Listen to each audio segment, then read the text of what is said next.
Друзі, привіт! Нашим бройлерам вже 18-й день.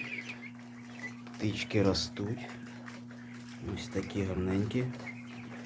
Бігають тут. Це такий у них міні-пташник на період десь до 25-го дня. А потім перейдуть вже в більше приміщення для подальшого росту. Давайте зважимо якогось пташика. Подивимося, скільки важить.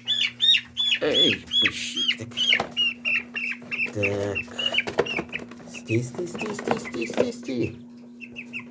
Дивіться. 620. Ось. 620 грам. Веса по нулям. От такі у нас пташенята на 18-й день.